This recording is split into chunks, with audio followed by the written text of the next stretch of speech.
بسم اللہ الرحمن الرحیم۔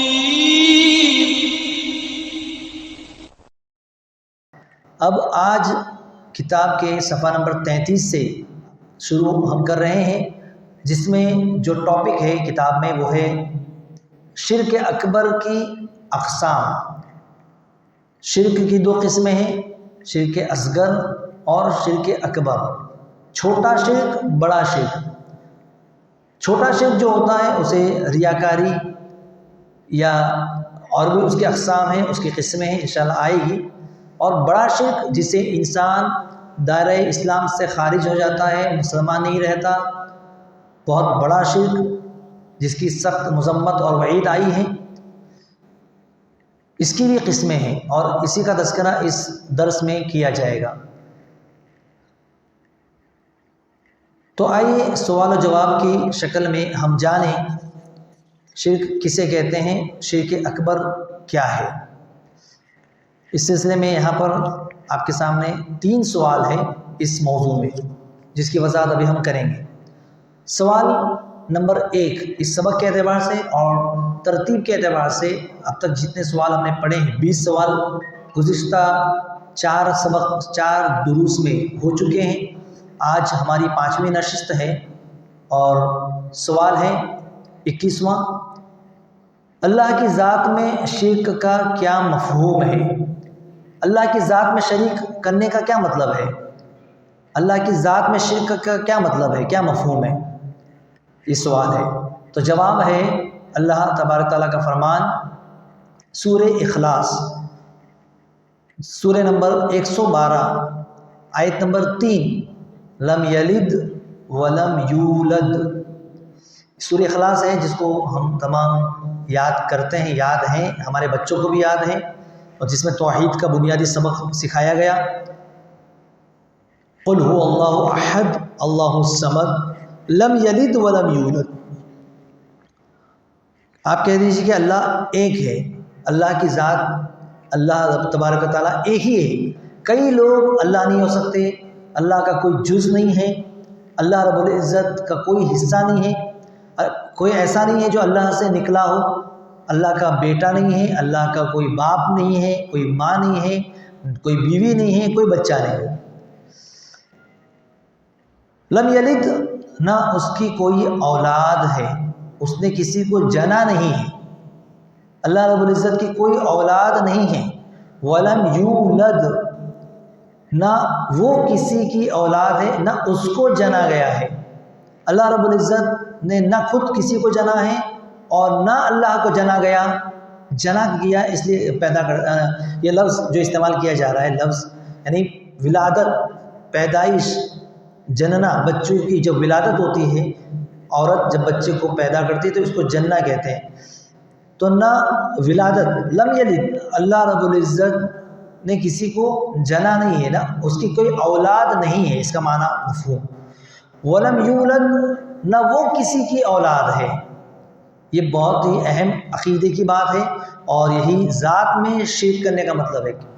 جب اللہ کا کوئی بیٹا نہیں، اللہ خود کسی کا نہ بیٹا ہے نہ باپ ہے، تو ایسی صورت میں جو لوگ بھی یہ عقیدہ رکھیں گے کہ کوئی اللہ کا بیٹا بھی ہو سکتا ہے، گویا کہ وہ بھی شرک کر رہا ہے، اور اسی کو کہتے ہیں شرک فی الذات، اللہ کی ذات میں شریک کرنا، اللہ کی ذات میں شریک کرنا۔ ایک ہے اللہ کی صفات میں شریک کرنا، جو صفات اللہ کے لیے خاص ہیں ان صفات کو مخلوق کے لیے ماننا۔ ایک یہ جس کا تذکرہ آگے کے سبق میں آئے گا، اور ایک ہے شرک فی الذات، اللہ کی ذات میں شریک کرنا۔ کن لوگوں کا عقیدہ ہے کہ اللہ کا بیٹا بھی ہو سکتا ہے یا اللہ کا بیٹا مانتے ہیں ہم، اور آپ دیکھتے ہیں ایک مذہب عیسائیت، کرسچن جس کو ہم کہتے ہیں، یہ ان کے پورے مذہب کی بنیاد عیسیٰ علیہ السلام کو یہ کہتے ہیں کہ اللہ کا بیٹا ہے۔ سورہ مائدہ، سورہ نمبر 5 اور آیت نمبر 72، لقد کفر الذین قالوا ان اللہ هو المسیح ابن مریم۔ جو عیسیٰ علیہ السلام کو اللہ کا بیٹا کہے وہ اللہ کی ذات میں شرک کرتا ہے۔ قرآن کی آیت کریمہ جو بھی میں نے پڑھی اس میں کیا ہے، لقد کفر الذین قالوا، یقیناً وہ کافر ہیں جو کہتے ہیں قالوا ان اللہ هو المسیح ابن مریم، بے شک اللہ ہی مسیح ابن مریم ہے، اللہ ہی عیسیٰ ہے، عیسیٰ ابن مریم اللہ ہی ہے، دونوں کو ایک ہی مانتے ہیں۔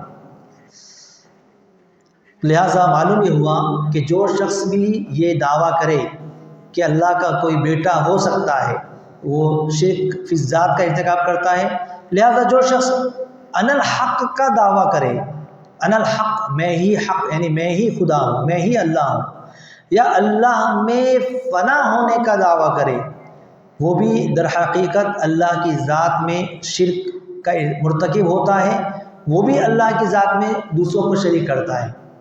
بہت سارے صوفی اس کا صوفیت کا جو عقیدہ ہے اس میں یہی کہ انسان اتنی زیادہ نیکیاں کرتا ہے، اتنی زیادہ وہ اللہ کے قریب ہوتا ہے کہ اللہ کا ایک جز بن جاتا ہے، وہ شامل ہو جاتا ہے، اللہ رب العزت اس میں حلول کر جاتا ہے، اس میں داخل ہو جاتا ہے، یا وہ خود اس کے اندر اللہ رب العزت داخل ہو جاتا ہے، نعوذ باللہ۔ اس طرح کا عقیدہ، اور پھر اس طرح کے وہ دعوے کرتے ہیں کہ انا الحق، میں ہی خدا ہوں، میں ہی جو ہے رب ہوں، یا میں ہی اللہ ہوں، نعوذ باللہ۔ اسی کا تذکرہ سورہ زخرف آیت نمبر 15 میں اللہ نے کیا۔ سورہ زخرف سورہ نمبر 43 آیت نمبر 15، وَجَعَلُوا لَهُ مِنْ عِبَادِهِ جُزْءًا إِنَّ الْإِنسَانَ لَكَفُورٌ مُبِينٌ، اور انہوں نے اس کے بندوں میں سے اس کا جز بنا دیا، بے شک ایسا انسان کھلا کافر ہے۔ تو اللہ کی مخلوق کو اللہ کا کچھ جز ماننا، اللہ کا نکلا ہوا حصہ ماننا، یہی در حقیقت شرک ہے۔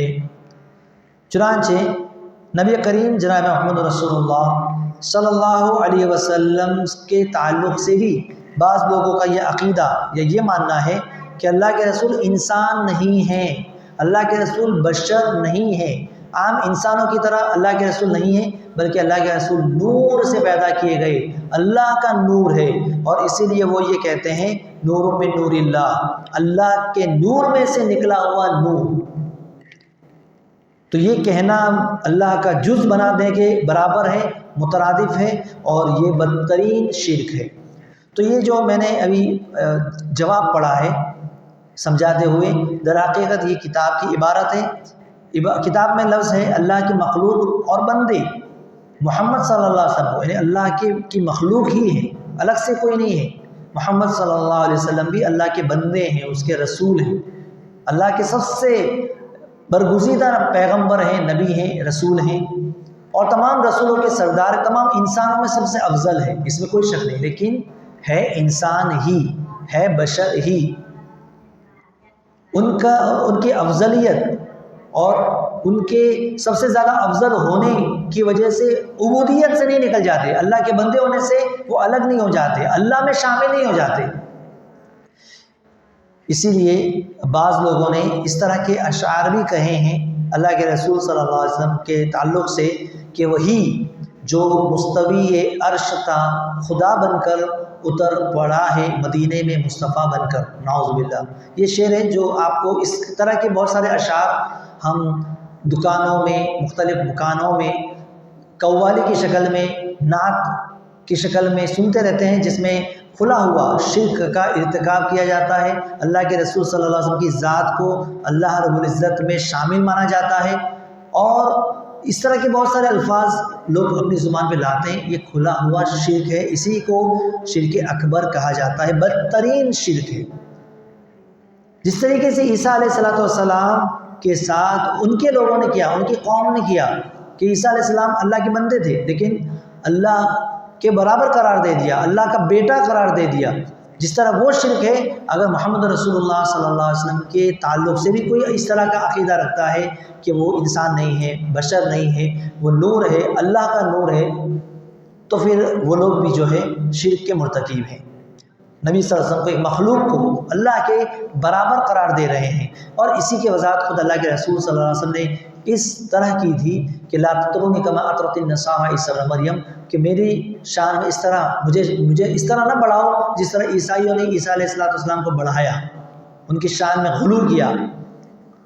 میں صرف اللہ کا بندہ اور اس کا رسول ہوں، لہٰذا مجھے بھی صرف اللہ کا بندہ اور اس کا رسول ہی کہو، اس سے زیادہ کچھ نہیں.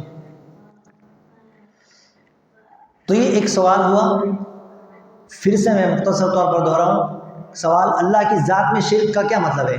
تو جواب، اللہ کی ذات میں شرک کا مطلب یہ ہے کہ کوئی شخص اللہ کا بیٹا کسی کو قرار دے، یا یہ کہ اللہ رب العزت، نعوذ باللہ، اللہ رب العزت کے تعلق سے عقیدہ رکھے کہ اللہ رب العزت کی کوئی اولاد ہے یا خود اللہ کسی کی اولاد ہے.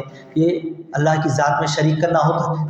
اور اسی کا رد سورہ اخلاص میں کیا گیا، لم یلد ولم یولد، نہ اس کی کوئی اولاد ہے نہ وہ کسی کی اولاد ہے. اور عیسیٰ علیہ السلام کے تعلق سے جن لوگوں نے بھی کہا کہ اللہ ہی عیسیٰ ابن مریم ہیں، ان کو کافر قرار دیتے ہوئے فرمایا لقد کفر الذین قالوا، ان کے اس قول کو کفر قرار دیا گیا اور انہیں کافر قرار دیا گیا کہ یقیناً وہ کافر ہے. لہٰذا اس طرح جو لوگ بھی عقیدہ رکھتے ہیں مخلوق کے تعلق سے اور ان الحق کہہ کر کے اپنے آپ کو یہ سمجھتے ہیں کہ اللہ اس میں حلول کر گیا، یا اسی طرح جو ہے فنا فی اللہ کا عقیدہ رکھنا کہ وہ اللہ میں فنا ہو گیا یا اللہ اس میں فنا ہو گیا، اس طرح کے جتنے بھی دعوے ہیں وہ سب شرک پر مبنی ہیں. اللہ کے رسول صلی اللہ علیہ وسلم کے لیے بھی اگر کوئی اس طرح کا دعویٰ کرتا ہے کہ اللہ کے رسول صلی اللہ علیہ وسلم مخلوق نہیں ہیں بلکہ اللہ کے جز ہیں یا نور ہیں یا نور میں نور اللہ کا عقیدہ رکھتے ہیں، تو یہ بھی شرک ہے اور یہ اللہ کا جز بنانے کے مترادف ہیں، مطلب برابر ہے. اس کے بعد سوال ہے، کیا رسول اللہ صلی اللہ علیہ وسلم نے نہیں فرمایا کہ اے جابر، اللہ نے تمام اشیاء سے پہلے اپنے نور سے تیرے نبی کا نور پیدا کیا، پھر اس کے 4 حصے کیے، ایک سے قلم، دوسرے سے لوح محفوظ، تیسرے سے عرش اور چوتھے سے کل کائنات پیدا کی؟ یہ سوال ہے. یہ اللہ کے رسول نے جابر سے جو یہ کہا، اس سوالیہ انداز ہے کہ کیا اللہ کے رسول نے ایسا نہیں فرمایا؟ یہ سوال ہے. ریاض السالکین کے حوالے سے یہ سوال ہے، جس کا جواب یہ ہے کہ یہ جو روایت ہے اس کی کوئی سند نہیں ہے، یہ بلا سند یہ روایت ہے، اس کی کوئی سند نہیں ہے اور یہ موضوع ہے. موضوع کا مطلب ہوتا ہے گھڑی ہوئی، من گھڑت روایت ہے. ایسی روایت کو رسول اللہ صلی اللہ علیہ وسلم کا فرمان کہنے والوں کو یاد رکھنا چاہیے کہ رسول اللہ صلی اللہ علیہ وسلم نے فرمایا من کذب علی متعمدا فلیتبوأ مقعدہ من النار، جان بوجھ کر کے جس نے میری جانب کوئی بات منسوب کی وہ اپنا ٹھکانہ کہاں بنا لے؟ جہنم میں وہ اپنا مقام بنا لے، اپنا ٹھکانہ بنا لے. لہٰذا ایسی کوئی حدیث نہیں ہے. اس کے مقابلے میں صحیح روایت جس کو امام ابو داؤد نے بھی ذکر کیا ہے، امام ترمذی نے بھی ذکر کیا ہے کہ بے شک اللہ نے سب سے پہلے قلم کو پیدا کیا، قلم کو پیدا فرمایا. یہ لہٰذا یہ جو روایت بیان کی جاتی ہے کہ اللہ تعالیٰ نے سب سے پہلے اپنے نور سے اللہ نے تمام اشیاء سے پہلے اپنے نور سے تیرے نبی کا نور پیدا کیا، یہ من گھڑت موضوع گھڑی ہوئی روایت ہے، ایسی کوئی اس کی کوئی حقیقت نہیں ہے. اب ایک اور دلیل دی جاتی ہے نور کے تعلق سے، اور اعتراض یہ کیا جاتا ہے قرآن میں آیت ہے جس میں نور کا تذکرہ کیا گیا ہے اور اس سے مراد اللہ کے رسول صلی اللہ علیہ وسلم ہے. آیت سوال ہے، سوال نمبر 23. اللہ کا فرماتا ہے قد جاءکم من اللہ نور و کتاب مبین، سورہ مائدہ سورہ نمبر 5 آیت نمبر 15. قد جاءکم من اللہ نور، بے شک تمہارے پاس اللہ کی جانب سے نور آ گیا، وہ کتاب مبین اور روشن کتاب آ چکی ہے. یہ آیت ہے. کیا اس آیت میں نور سے مراد رسول اللہ صلی اللہ علیہ وسلم نہیں ہے؟ سوال ہے. اکثر جو لوگ اللہ کے رسول صلی اللہ علیہ وسلم کو نور مانتے ہیں وہ یہ بھی دلیل دیتے ہیں قرآن کی کہ دیکھو قرآن میں سورہ مائدہ سورہ نمبر 5 آیت نمبر 15 میں اللہ تبارک و تعالیٰ نے خود نور کہا ہے کہ تمہاری جانب تحقیق کے بے شک تمہارے پاس اللہ کی طرف سے نور آ چکا ہے، اور اس نور سے مراد اللہ کے رسول. جواب کیا ہے؟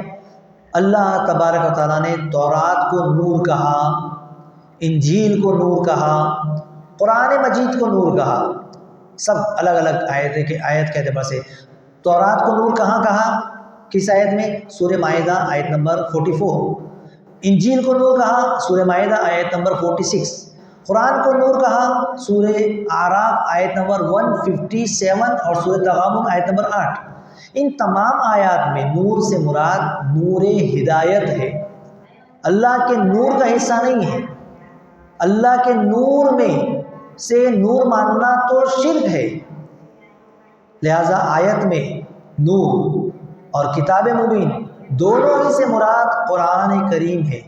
دونوں کے درمیان جو واو ہے، واو عطف تفسیری ہے، جس کی واضح دلیل قرآن مجید کی اگلی آیت ہے، جس میں کہا جا رہا ہے کہ یہدی بہ اللہ، اس کے ذریعے اللہ ہدایت فرماتا ہے۔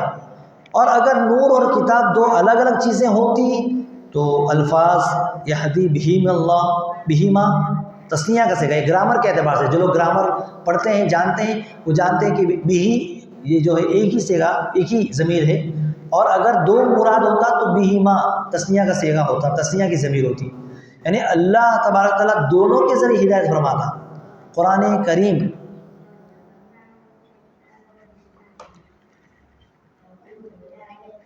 میں اس نص سے واضح ہو گیا کہ نور اور کتاب مبین دونوں سے مراد ایک ہی چیز ہے، اور اس سے مراد قرآن ہے۔ کسی نے سوال یہ کیا ہے کہ پیج نمبر کیا ہے کتاب کا، تو 34 نمبر ہے پیج، صفحہ نمبر ہے کتاب کا 34۔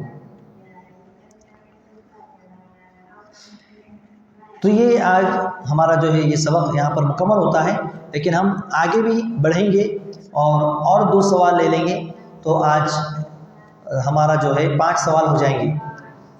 جی واضح ہے، اس میں ہم نے اب تک جو سوال پڑھے ہیں شرک اکبر کی قسموں میں اللہ کی ذات میں شرک کرنا سب سے بڑا شرک ہے، اور اس کا مفہوم بیان کیا گیا کہ اللہ کی ذات میں شرک کس طرح ہوتا ہے، اللہ رب العزت کا بیٹا مانا جائے یا اللہ کا کوئی حصہ جز سمجھا جائے کسی بھی مخلوق کو، یہ شرک کی ذات ہے۔ جیسے کہ اللہ کا یعنی نور سمجھ کر کے کہ کوئی انسان ہے مخلوق ہے جو اللہ کا نور ہے، یا کوئی انسان یہ دعویٰ کرے کہ جو ہے وہ اللہ میں فنا ہو گیا، یا اللہ اس میں فنا ہو گیا، نعوذ باللہ اللہ اس میں حلول کر گیا، یہ سارے عقیدے شرک پر مبنی عقیدے ہیں۔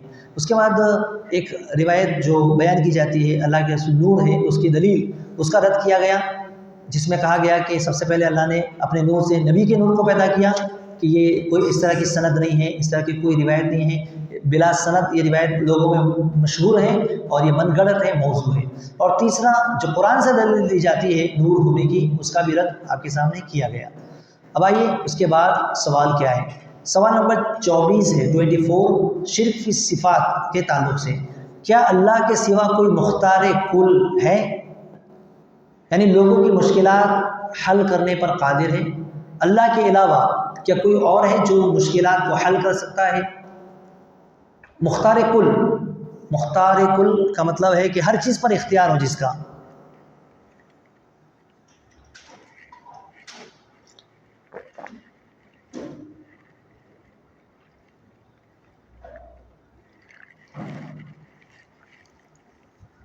مختار کل تمام چیزوں پر جس کا اختیار ہو، تو اللہ کے سوا کوئی ایسا ہے، یعنی لوگوں کی مشکلات حل کرنے پر اللہ کے علاوہ کیا کوئی قادر ہے؟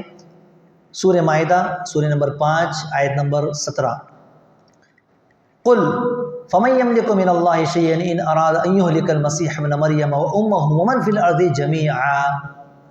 اے رسول آپ کہہ دیجئے کہ اگر اللہ مسیح ابن مریم، ان کی والدہ اور روئے زمین کے تمام لوگوں کو ہلاک کرنے کا ارادہ کرے تو کون ہے جسے اللہ کے مقابلے میں ذرا سا بھی اختیار ہو کہ وہ انہیں ہلاکت سے بچا لے؟ اگر اللہ رب العزت کسی کو ہلاک کرنا چاہے، جن کی یہ لوگ پوجا کر رہے ہیں یا عبادت کر رہے ہیں، مسیح عیسیٰ علیہ السلام، عیسیٰ ابن مریم اور ان کی والدہ مریم اور جتنے بھی ہیں زمین میں، سب کو اگر اللہ ہلاک کرنا چاہے تو کون ہے جو اللہ کے مقابلے میں ذرہ سا بھی شیئن کچھ بھی اختیار رکھتا ہو، بچا سکتا ہو؟ تو یہ ایک دلیل ہے۔ دوسری دلیل سورہ فاطر سورہ نمبر 35 آیت نمبر 13، والذین تدعون من دونہ، والذین تدعون من دونہ ما یملکون من قطمیر، اور جن لوگوں کو تم اللہ کے سوا پکارتے ہو وہ کھجور کی گٹلی کے چھلکے کے برابر بھی کسی چیز کے مالک نہیں ہے، اتنا بھی اختیار نہیں ہے۔ کھجور کی گٹلی آپ نے دیکھی ہوگی، کھجور جب ہم کھاتے ہیں تو اس کے اندر جو گٹلی ہوتی ہے، اس گٹلی کے اوپر ایک باریک سا آپ نے دیکھا ہوگا، ایک چھوٹی سی بالکل باریک ایک چھلکا ہوتا ہے گٹلی کے اوپر، اس چھلکے کے برابر بھی کسی چیز کے یہ لوگ مالک نہیں ہیں، تو پھر یہ لوگ عبادت کے لائق کیسے ہو سکتے ہیں؟ ان کو کیوں پکارا جا رہا ہے؟ ان کی کیوں عبادت کی جا رہی ہے؟ والذین تدعون من دونہ، اور جن لوگوں کو تم اللہ کے سوا پکارتے ہو، اس کے سوا پکارتے ہو، ما یملکون من قطمیر، قطمیر کا لفظ استعمال کیا گیا، اور قطمیر کہتے ہیں کھجور کی گٹلی کے چھلکے کے برابر، اتنا بھی ان کے پاس کوئی جو ہے اختیار نہیں ہے۔ نبی کریم صلی اللہ علیہ وسلم کے تعلق سے بھی کہہ دیا گیا، اللہ کے رسول صلی اللہ علیہ وسلم امام الانبیاء ہیں، سید البشر ہیں، محمد رسول اللہ صلی اللہ علیہ وسلم سے یہ اعلان کروایا اللہ نے، سورہ انعام سورہ نمبر 6 آیت نمبر 50، قل، اے نبی کریم صلی اللہ علیہ وسلم آپ کہہ دیجئے، قل لا اقول لکم عندی خزائن اللہ، کہہ دو کہ میں تم سے نہیں کہتا کہ میرے پاس اللہ کے خزانے ہیں، لا اقول لکم، میں تم سے نہیں کہتا، عندی، میرے پاس، خزائن اللہ، اللہ کے خزانے ہیں، میرے پاس اللہ کے خزانے نہیں ہیں، مطلب یہ ہے۔ اور فرمایا سورہ اعراف سورہ نمبر 7 آیت نمبر 188 188، اور یہی مضمون دوسری جگہ سورہ یونس سورہ نمبر 10 آیت نمبر 49 49، قل لا املک لنفسی ضرا ولا نفعا الا ما شاء اللہ، قل لا املک لنفسی، میں اپنا بھی، میرے لیے بھی، اپنے نفس کا بھی میں مالک نہیں ہوں، کہہ دو کہ میں اپنے لیے بھی نفع نقصان کا کچھ بھی مالک نہیں ہوں، کچھ بھی اختیار نہیں رکھتا، الا ما شاء اللہ، مگر اتنا ہی جتنا اللہ چاہتا ہے، اللہ نے چاہا۔ اور سورہ جن سورہ نمبر 72 آیت نمبر 21، 72 سورہ نمبر آیت نمبر 21، قل انی لا املک لکم ضرا ولا رشدا، آپ کہہ دیجئے کہ میں تمہارے لیے نفع نقصان کا کچھ بھی اختیار نہیں رکھتا۔ تو ایک آیت میں تو یہاں کہا گیا لا املک لنفسی ضرا ولا نفع، میں اپنے بھی نفع نقصان کا مالک نہیں ہوں، ذرہ برابر بھی میں اپنے نفع نقصان کا مالک نہیں ہوں، اللہ کے رسول صلی اللہ علیہ وسلم سے کہا جا رہا ہے، کہلوایا جا رہا ہے، خود اللہ کے رسول اپنے لیے بھی کچھ اختیار نہیں رکھتے، اور دوسروں کے لیے بھی۔ آج وہ لوگ جو نبی کریم صلی اللہ علیہ وسلم سے مانگتے ہیں، دعا کرتے ہیں، اور اللہ کے رسول صلی اللہ علیہ وسلم کو سب کچھ یعنی اتنا غلو کرتے ہیں، تو انہیں یہ آیات یاد کر لینی چاہیے، اس کا ترجمہ سمجھنا چاہیے کہ کیا بتلایا جا رہا ہے۔ قل انی لا املک لکم، کہہ دیجئے کہ میں تمہارے لیے کسی بھی نفع نقصان کا مالک نہیں ہوں۔ تو ساری مخلوقات سے افضل یہ لمحہ فکریہ ہے، اور سوچنے کا مقام ہے ان لوگوں کے لیے جو قبر میں مدفون، مزارات میں، درگاہوں میں، اور قدم قدم پر ہم جو نشانات ہم دیکھ رہے ہیں، اور وہاں پر جو کچھ بھی شرک یا اعمال کیا جا رہا ہے، اور جن کے بارے میں یہ عقیدہ رکھا جا رہا ہے کہ قبر میں جو ہیں وہ بہت ہی زیادہ یعنی پہنچے ہوئے ہیں، اور وہ ایک ہی جھٹکے سے ادھر سے ادھر کر سکتے ہیں، اور اس طرح کے بہت سارے من گھڑت واقعات بھی ان کی طرف منسوب ہیں۔ جب اللہ کے رسول صلی اللہ علیہ وسلم کے لیے کہہ دیا گیا کہ اللہ کے رسول اپنے لیے اور اپنے سوا کسی اور کے لیے بھی نفع اور نقصان کے مالک نہیں ہیں، کوئی اختیار نہیں رکھتے، پھر اللہ قادر مطلق کے علاوہ کسی اور کے لیے، امداد کے لیے، کسی اور کو مدد کے لیے کیسے پکارا جا سکتا ہے؟ سورہ انعام سورہ نمبر 6 آیت نمبر 17، اللہ رب العزت نے فرمایا وَإِن يَمْسَسْكَ اللَّهُ بِضُرٍّ فَلَا كَاشِفَ لَهُ إِلَّا هُوَ، وَإِن يَمْسَسْكَ اللَّهُ بِضُرٍّ، اگر اللہ تعالیٰ تجھے کوئی تکلیف پہنچانا چاہے، فَلَا كَاشِفَ لَهُ إِلَّا هُوَ، تو اس کے سوا کوئی نہیں جو اس تکلیف کو دور کر سکے، اللہ ہی ہے جو اس تکلیف سے نجات دے سکتا ہے، اس تکلیف کو دور کر سکتا ہے، اللہ کے علاوہ کسی کا اختیار نہیں کہ وہ اس تکلیف سے نجات دے دے، بچا لے۔ تو یہ واضح ہے سوال میں یہ کہا گیا تھا کہ کیا اللہ کے سوا کوئی مختار کل ہے؟ کیا اللہ کے سوا کوئی ایسا ہے جو لوگوں کی مشکلات کو حل کرے؟ حل کرنے پر قادر ہو۔ تو یہاں پر 1 2 3 4 5 6 آیات حوالے کے ساتھ، جس میں مختلف آیتوں سے سمجھایا گیا کہ اللہ کے علاوہ کوئی بھی قادر مطلق نہیں ہے، مختار کل نہیں ہے۔ کیا اللہ کے سوا کوئی اور ما فوق الاسباب لوگوں کی تکالیف کا علم رکھتا ہے؟ یہاں تو تکلیف کو دور کرنے کی بات ہوئی۔ اب دوسرا سوال یہ یہاں پر کیا جا رہا ہے کہ اللہ کے علاوہ بھی کوئی ایسا ہے جو لوگوں کی تکلیف کو سمجھ سکتا ہو، جان سکتا ہو بغیر اسباب کے؟ ایک ڈاکٹر ہے، وہ آپ کی تکلیف کو سمجھے گا کب؟ جب آپ اس کو جا کے دکھائیں گے۔ لیکن ایک شخص یہ دعویٰ کرے، خاص طور پر وہ جو قبر میں ہیں، یا یہ کہ کوئی بہت دور ہے اور وہاں پر آنکھ بند کر کے اپنے مرید کے احوال کو بتلا دے، یا جان جائے یا پہچان جائے، کیا ایسا ہو سکتا ہے؟ ایسا ممکن ہے؟ ایسا بالکل بھی نہیں ہے۔ کیا اللہ کے سوا کوئی اور ما فوق الاسباب کا مطلب ہوتا ہے بغیر اسباب کے لوگوں کی تکلیفوں کا علم رکھتا ہے؟ اللہ تعالیٰ فرماتا ہے سورہ بنی اسرائیل سورہ نمبر 17 آیت نمبر 30، اِنَّهُ كَانَ بِعِبَادِهِ خَبِيرًا بَصِيرًا، بے شک اللہ ہی اپنے بندوں سے باخبر ہے اور ان کو دیکھ رہا ہے۔ بصیرا، اللہ تعالیٰ دیکھ رہا ہے، اللہ تعالیٰ کے علم میں ہے، اللہ تعالیٰ تبارک تعالیٰ دیکھ سکتا ہے، دیکھ رہا ہے۔ کسی فوت شدہ کو لوگوں کی تکالیف کا علم نہیں ہو سکتا۔ سورہ احقاف سورہ نمبر 46 آیت نمبر 5، 46 نمبر کی سورت ہے اور آیت نمبر 5 ہے احقاف۔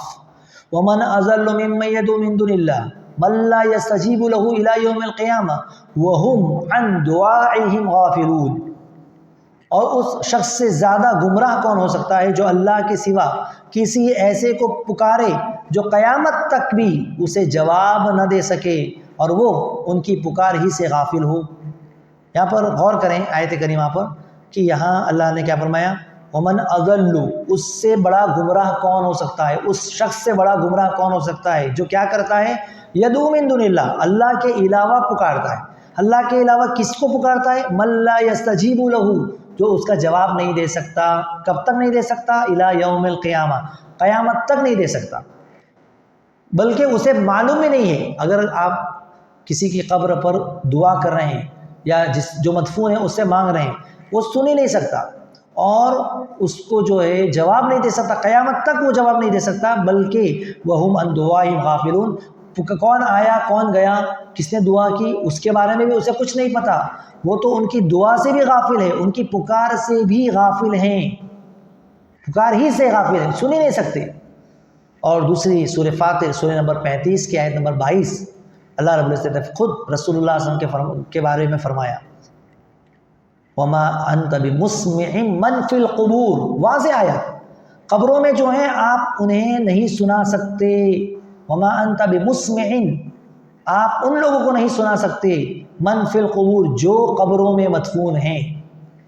سورہ روم سورہ نمبر 30 آیت نمبر 52، فَإِنَّكَ لَا تُسْمِعُ الْمَوْتَى، بے شک آپ مردوں کو نہیں سنا سکتے۔ یہ سب قرآن کی آیت ہے، یہ سب قرآن کی آیت کا حصہ ہے، قرآن کی آیتوں کے ٹکڑے ہیں۔ اسے یاد کر لیں، اس کو آپ اپنی زندگی کا حصہ بنا لیں، یہ عقیدے کی بات ہے، اور اسے دوسروں تک پہنچائیں۔ جب حوالے آپ کے پاس ہے، دلیلیں آپ کے پاس ہے، قرآن میں یہ لکھا ہوا ہے کس طریقے سے شرک کا ارتکاب کیا جا رہا ہے۔ یہ سب جو لوگ بھی شرک کا ارتکاب اس طرح کر رہے ہیں، قبروں پہ جا کے، مزاروں پہ جا کے، یقیناً وہ قرآن کے اس پیغام سے دور ہیں، انہیں بتلایا نہیں گیا قرآن، سمجھایا نہیں گیا ان کو قرآن۔ جب رسول اللہ صلی اللہ علیہ وسلم کو مردوں کو نہیں سنا سکتے، جب اللہ کے رسول کے تعلق سے کہا جا رہا ہے کہ اللہ کے رسول آپ مردوں کو نہیں سنا سکتے، تو اور کون ہے جو مردوں کو اپنی مشکلات سے خبردار کر سکے، انہیں آگاہ کر سکے۔ افسوس اس کے باوجود بھی قبروں پر پہنچ رہے ہیں اور یہ کہہ رہے ہیں کہ فلاں جگہ اولاد نہیں ہو رہی ہے، خواجہ غریب نواز جو ہے فلاں کی بیٹی کی شادی نہیں ہو رہی ہے، اس کا کاروبار نہیں چل رہا ہے، اس کے ساتھ فلاں مصیبت ہے، فلاں بیمار ہے، اس کو شفا دے دے۔ اللہ سے نہیں مانگا جا رہا ہے، غیر اللہ سے مانگا جا رہا ہے، مزاروں پہ مانگا جا رہا ہے، درگاہوں سے مانگا جا رہا ہے۔ یقیناً یہ بھی اسی زمرے میں آتا ہے۔ اللہ کے رسول صلی اللہ علیہ وسلم نے واضح طور پر فرما دیا، اما یجیب المضطر اذا دعا ویکشف السوء، سورہ نمل آیت نمبر 62 نمبر کی آیت ہے، اور سورہ نمل آیت نمبر 27 سورہ نمبر 27 ہے، آیت نمبر 62 ہے۔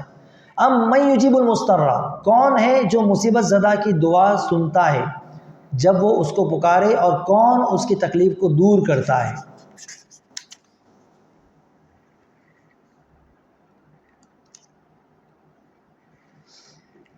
جی تو یہ جو ہے آپ نے سوال، اور اس کے تحت 5 آیتیں، یہاں بھی 5 آیتیں اس سوال کے جواب میں بھی، اور اس سے پہلے جو ہم نے سوال پڑھا اس کے جواب میں بھی 5 آیتیں۔ تو پہلے کے سبق میں ہم نے 3 سوال پڑھے، اور شرک فی صفات کے سبق میں ہم نے 2 سوال پڑھے۔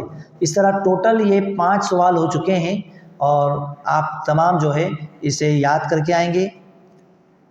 آخری سوال پڑھا کے میں اپنی گفتگو ختم کروں گا۔ آخری سوال یہ ہے کہ جب ایسی بات ہے کہ کوئی جو ہے قبر میں جو ہے وہ نہیں سن سکتے، انسان اسے سنا نہیں سکتے، اللہ کے سوا کوئی مختار کل نہیں ہے، اللہ کے علاوہ مصیبت کو دور کرنے والا نہیں ہے، تکالیف کا علم رکھنے والا صرف اللہ ہے اور کوئی نہیں سن سکتا، غیب کا علم رکھنے والا بھی اللہ کے سوا کوئی نہیں ہے۔ سوال یہ ہے کہ اللہ کے سوا کوئی اور بھی عالم الغیب ہے؟ خاص طور پر یہ عقیدہ رکھا جاتا ہے کہ رسول اللہ صلی اللہ علیہ وسلم کو غیب کا علم تھا، اللہ کے رسول عالم الغیب تھے، نعوذ باللہ۔ یہاں پر اسی سوال کا جواب کہ اللہ کے سوا کوئی بھی نہیں ہے، غیب کا علم کسی کو نہیں ہے، عالم الغیب صرف اللہ ہے، اللہ کے سوا کوئی بھی عالم الغیب نہیں ہے۔ دلیل سورہ نمل آیت نمبر 27 کی آیت نمبر 65، قُلْ لَا يَعْلَمُ مَنْ فِي السَّمَاوَاتِ وَالْأَرْضِ الْغَيْبَ إِلَّا اللَّهُ قُلْ لَا يَعْلَمُ، آپ کہہ دیجئے لا يعلم، نہیں جانتا، من فی السماوات والارض، جو زمینوں میں ہیں، آسمانوں میں ہیں اور زمینوں میں ہیں، کیا نہیں جانتا؟ لا يعلم الغیب، غیب کی بات کسی کو نہیں پتا، نہ زمین میں کسی کو معلوم، نہ آسمانی مخلوق میں کسی کو معلوم، زمین و آسمان میں جو بھی ہیں سب غیب کی باتیں نہیں جانتے، کسی کو نہیں پتا سوائے الا اللہ، اللہ کے سوا، اللہ کے علاوہ۔ وما یشعرون ایان یبعثون، اور وہ یہ بھی نہیں جانتے کہ کب انہیں زندہ کر کے دوبارہ اٹھایا جائے گا۔ رسول اللہ صلی اللہ علیہ وسلم نے بھی واضح اعلان کر دیا، قرآن کریم میں اللہ کے رسول سے بھی اعلان کروا دیا گیا۔ وہ لوگ جو نبی کریم صلی اللہ علیہ وسلم کو عالم الغیب ہونے کا دعوے دار سمجھتے ہیں، یا یہ دعویٰ کرتے ہیں کہ اللہ کے رسول عالم الغیب ہیں، وہ یہ آیت کریمہ کیوں نہیں پڑھتے؟ قرآن کا یہ پیغام سورہ انعام سورہ نمبر 6 آیت نمبر 50، وَلَا أَعْلَمُ الْغَيْبِ وَلَا أَعْلَمُ الْغَيْبِ، میں غیب نہیں جانتا، مجھے نہیں پتا، میں نہیں جانتا غیب، نہ میں غیب کی باتیں جانتا ہوں۔ اللہ کے رسول نے فرمایا میں غیب کی باتیں نہیں جانتا۔ سورہ اعراف سورہ نمبر 7 آیت نمبر 188 188، وَلَوْ كُنْتُ أَعْلَمُ الْغَيْبَ وَلَوْ كُنْتُ أَعْلَمُ الْغَيْبَ، اگر میں غیب کا علم رکھتا، لَاسْتَكْثَرْتُ مِنَ الْخَيْرِ، تو بہت سارے فائدے میں جمع کر لیتا۔ وَمَا مَسَّنِيَ السُّوءُ، مجھے کوئی تکلیف نہیں پہنچتی، لیکن اللہ کے رسول صلی اللہ علیہ وسلم کو تو تکلیف پہنچی، آپ کو ستایا گیا، آپ کو پریشان کیا گیا۔ غزوہ احد میں آپ کو جو ہے آپ کو مارا گیا، آپ کے دندان مبارک شہید ہوئے۔ اسی طریقے سے طائف کے جو ہے موقع پر آپ کو لہو لہان کر دیا گیا، بہت ساری تکلیفیں آپ کو ہوئی۔ اللہ کے رسول نے فرمایا کہ اگر مجھے غیب کا علم ہوتا تو میں بہت سارے خیر جمع کر لیتا، بہت سارا فائدہ جمع کر لیتا، اور میں جو ہے مجھے تکلیف نہیں پہنچتی۔ اس کے بعد آگے سوال یہ ہے، اگر رسول اللہ صلی اللہ علیہ وسلم عالم الغیب نہیں تو پھر یہ سب واقعات، مستقبل کی پیشین گوئیاں اللہ کے رسول کو کیسے معلوم، ماضی کے واقعات کیسے پتہ؟ اس سوال کا جواب انشاءاللہ دلیلوں کی روشنی میں ہم کل جو کلاس لیں گے اس میں ہم بات کریں گے کہ اللہ کے رسول صلی اللہ علیہ وسلم کو غیب کا علم تھا یا نہیں تھا، اور اگر نہیں تھا تو یہ سب خبریں اور باتیں اللہ کے رسول نے کیسے بتائی، انشاءاللہ دلیلوں کی روشنی میں ہم اس کا تذکرہ کل کے درس میں کریں گے۔